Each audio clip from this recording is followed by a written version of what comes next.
And even as we build up to this big moment, our editor, Niranjan Narayanaswamy, in conversation with the Dean of NMIMS, Dr. Mayank Vahia, who will really explain the technicalities of this big mission. Let's listen in.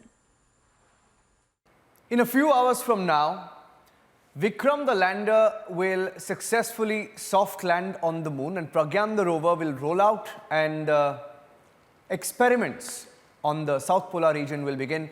And from the blast off from Sriharikota to the South Polar region, there were several maneuvers involved.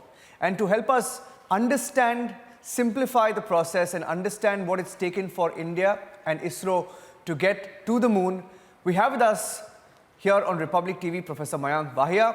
Professor Mayank Vahia is the Dean of the School of Mathematical Sciences, Narsi Munji, Mumbai. He was formerly with the TIFR. He'll help us understand in brief the different maneuvers.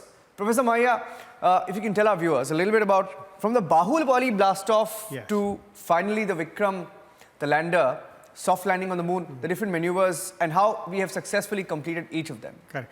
Now, the rocket that we use, GSLV, is powerful enough to put a satellite into orbit around the moon.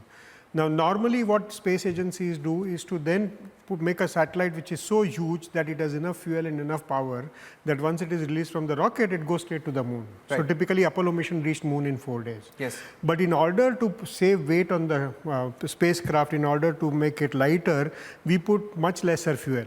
The result is that in order to go to the moon, we use Earth as a slingshot.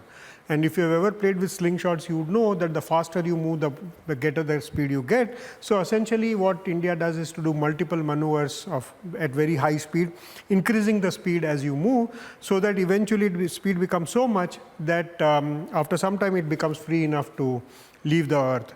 And once it leaves the Earth, you have to make sure that it goes in a particular direction so that it reaches the moon's orbit exactly when the moon has also reached there. So it's a non-trivial exercise. It's a fairly complex exercise because over several weeks, you saw in July 22 was the launch. On August 20, we eventually left for the moon. In those many days, we gave that Chandrayaan enough speed so that it could leave the Earth and go towards the moon.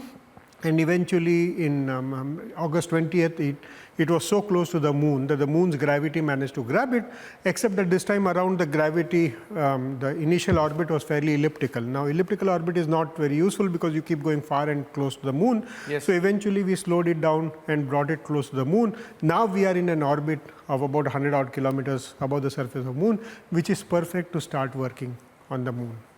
So from Bahubali to finally, the 7th of September, a little after midnight tomorrow, between 1:30 and 2:30 a.m., soft landing will take place. And here at Republic, we will break down every detail for you.